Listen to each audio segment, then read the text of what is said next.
Bonjour à tous. Dans cette vidéo, nous allons voir en quoi la souffrance humaine découle souvent de nos jugements, de nos peurs, de nos opinions, bref, de nos pensées. Nous inspirons ici d'un extrait du texte de l'œuvre majeure du philosophe allemand du XIXe siècle, Arthur Schopenhauer, Le monde comme volonté et représentation. Tout d'abord, nous allons lire l'extrait en question, puis, dans un second temps, analyser le texte et le commenter. Ensuite, nous conclurons notre essai en ouvrant sur la possibilité pour l'homme de calmer ses pensées et de s'en détacher afin de se libérer de la souffrance engendrée par celle-ci. Extrait. La plupart du temps, la cause de nos douleurs comme de nos joies réside donc pas dans le présent réel, mais uniquement dans des pensées abstraites. Ce sont bien elles qui sont souvent insupportables, créer un tourment par rapport auquel toutes les souffrances de l'animalité sont minimes.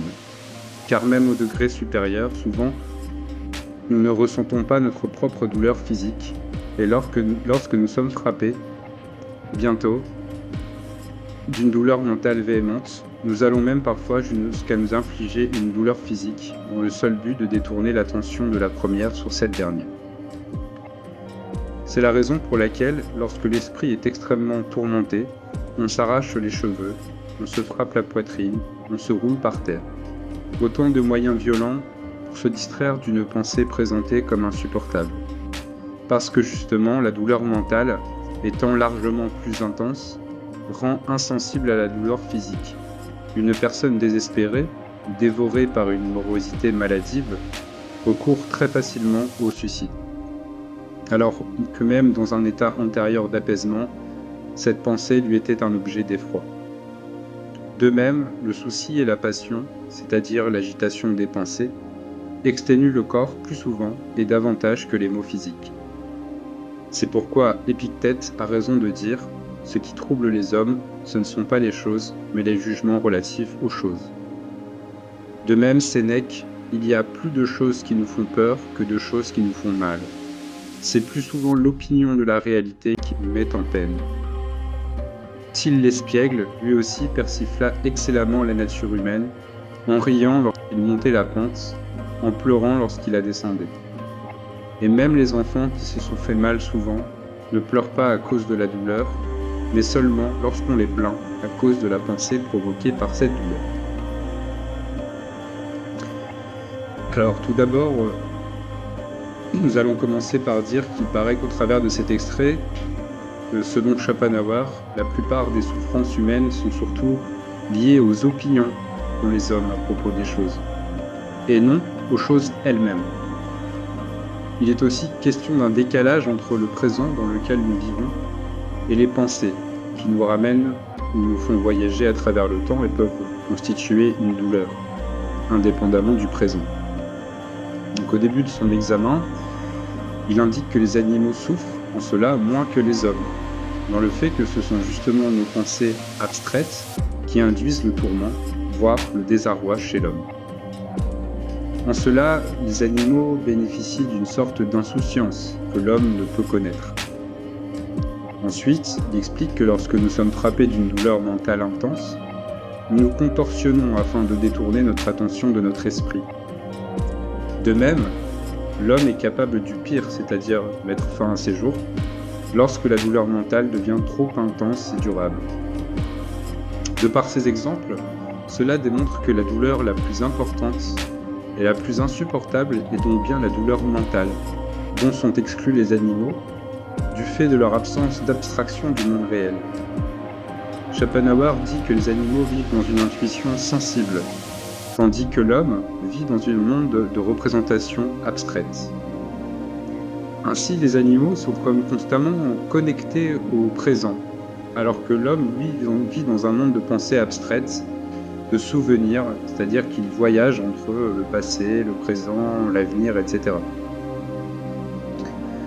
Donc cela exerce en lui une forme de détachement vis-à-vis du réel, et ainsi le souci et la passion, donc l'agitation extrême de l'esprit, peut devenir en soi un enfer pour l'homme, du fait qu'il détruit non seulement la paix de l'âme, mais a aussi un impact sur le corps.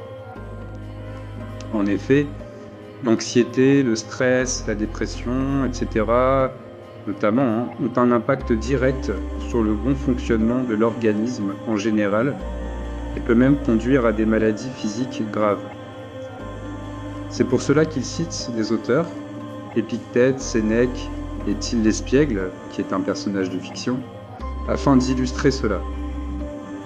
Donc tout d'abord, selon Épictète, ce sont les jugements des hommes portés sur les choses et non les choses elles-mêmes qui le troublent.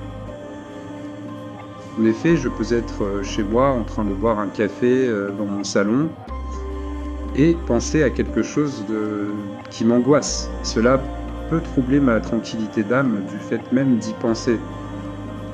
Pour Sénèque, en outre, les hommes peinent plus par les peurs que par le mal. Selon ce dernier, en effet, il n'y a plus de pensée de peur que de choses qui nous font réellement du mal. C'est pourquoi l'homme, d'une certaine manière, exagère son propre mal par la perception. L'opinion, dans le texte qu'il en a. Enfin, Till l'Espiègle, personnage de fiction, saltimbanque malicieux et farceur de la littérature populaire du nord de l'Allemagne, paru en 1510, rit en montant la pente et pleure en la descendant, ce qui normalement devait être l'inverse du fait de l'effort physique que cela représente de monter une pente, mais c'est dans son esprit que se forme cette contradiction. Schopenhauer termine son argument en remarquant que souvent, les enfants, lorsqu'ils tombent ou se cognent, pleurent du fait qu'on les plaint. Et en effet, il est à constater dans la vie de tous les jours que lorsqu'on ignore un enfant lorsqu'il tombe, si l'on sait que ce n'est pas trop grave, il regarde indifféremment, se lève et reprend son chemin. Alors, en guise de conclusion, ce que nous dit Schopenhauer, au travers de cet extrait, c'est que les pensées de l'homme lui font souvent plus de mal que la réalité elle-même. En effet, ce sont les jugements, les opinions, les représentations de l'homme qui provoquent en lui la douleur et le mal. Ainsi, on considère que l'homme peut avoir la maîtrise de ses pensées, si cela est possible. Alors cela devient un message d'espoir, voire d'auto-guérison de l'homme, du fait qu'il peut potentiellement se libérer, non pas de la totalité de la souffrance, mais de sa plus grande partie. Alors là, j'invite mes spectateurs à méditer sur certaines sagesses antiques, telles que certaines philosophies orientales, que j'ai pu moi-même découvrir, telles que le taoïsme, le bouddhisme, qui ont pour but de mener à la maîtrise de soi, notamment par le biais de la méditation. La méditation, par exemple, permet de faire le vide en soi et ainsi éloigner les pensées négatives qui nous font du mal. En outre, il est possible de travailler sur nos propres opinions, nos idées reçues, nos représentations, etc. À titre d'exemple, si vous considérez que votre vie est désagréable, peut-être devriez-vous la reconsidérer afin d'en tirer le maximum de profit et ainsi être en paix et plus heureux. Je ne dis pas, évidemment, que cela règle la totalité de la souffrance. Néanmoins, partant de la réflexion de Schopenhauer, on peut considérer que si la souffrance humaine provient en majorité de nos pensées, celui qui aura la maîtrise de ses pensées aura aussi celle de ses émotions et pourra du moins atténuer sa douleur, voire peut-être la supprimer. Merci d'avoir regardé jusqu'au bout. J'espère que ce commentaire de texte vous aura permis de pousser votre réflexion à la possibilité pour l'homme de se libérer de la souffrance, ou tout du moins atténuer celle-ci, par la maîtrise de ses pensées, de ses opinions, de ses jugements et de ses représentations. Je vous invite à vous abonner à ma chaîne, Le Carnet des écrivains, qui a pour but donc de revisiter les œuvres majeures de la littérature, de la poésie, de la philosophie, et vous permettre d'éveiller votre esprit, découvrir, redécouvrir des œuvres qui sont très enrichissantes pour l'âme humaine.